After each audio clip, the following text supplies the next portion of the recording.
Hello friends, मी आहे श्रद्धा आणि मी तुमचं खूप खूप स्वागत करते आपल्या रेसिपी चॅनलवरती. तर आज आपण बघणार आहोत उडदाच्या डाळीची भजी आणि त्याच्यासाठी आपल्याला हे सर्व साहित्य लागणार आहे.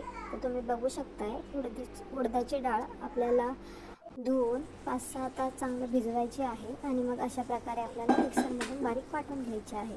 आता आपण या मिक्सरच्या भांड्यामध्ये आलं, लसूण, मिरची हे व्यवस्थित बारीक वाटून घेतलेलं आहे आणि हे वाटलेल्या डाळीमध्ये आपल्याला टाकून घ्यायचं आहे. त्याच्यातच आपण जिरे, बारीक चिरलेला कांदा आणि भरपूर अशी कोथिंबीर टाकायची आहे. कारण कोथिंबीर टाकल्याने हे खूप छान टेस्ट लागते आणि एकदम कुरकुरीत होतात.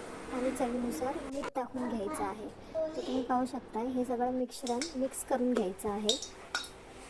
आणि मी इथे कढई टाकायला ठेवलेली आहे आणि त्याच्यात तेलही टाकून घेतलेलं आहे, पाहू शकताय तुम्ही. आता आपलं तेल व्यवस्थित गरम झालं की आपण याच्यात छोटे छोटे आकाराची भजी टाकायची आहे. एकदम पॉपकॉर्नसारखी खूप छान खुसखुशीत कुरकुरीत होतात आणि कोथिंबीरमुळे त्याची टेस्टही खूप छान येते. हे लागतात मेंदूवड्यासारखेच, पण आलं, लसूण आणि कोथिंबीरमुळे याला खूप छान टेस्ट येते.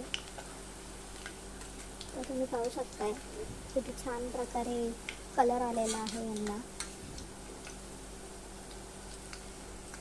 आणि कुठेही चिटकलेलं नाही आहे. एकदम व्यवस्थित होतात आणि हे अशाच प्रकारे आपल्याला गोल्डन करून घ्यायचे आहे. पाहू शकताय किती छान आणि व्यवस्थित झालेले आहे. तर तुम्ही ना एकदा नक्की अशा प्रकारे करून बघा. आता चण्याच्या डाळीचे, मुगाच्या डाळीचे आपण नेहमीच भजी खातो, पण ही भजी एकदा नक्की तुम्ही ट्राय करा, तुम्हाला नक्की आवडते. पाहू शकता किती छान आणि आतमधून सॉफ्ट आणि बाहेरून कुरकुरीत झालेले आहे, बघू शकताय तुम्ही. अशा प्रकारे तुम्ही उडदाच्या डाळीचीही भजी करू शकता. आता श्रावण महिना चालू आहे, तो उपवास सोडण्यासाठी आपल्याला काही ना काही लागतंच कुरकुरीत असं खाण्यासाठी.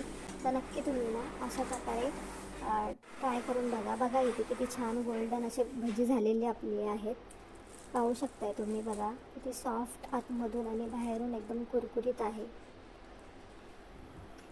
तुम्हाला ही माझी उडदाच्या डाळीची भजीची रेसिपी आवडली असेल ना, तर नक्कीच तुम्ही एकदा मला कमेंट करून सांगा आणि करून बघा. जर तुम्हाला ही रेसिपी माझी आवडली असेल तर नक्कीच माझ्या चॅनलला लाईक करा, शेअर करा, सबस्क्राईब करा.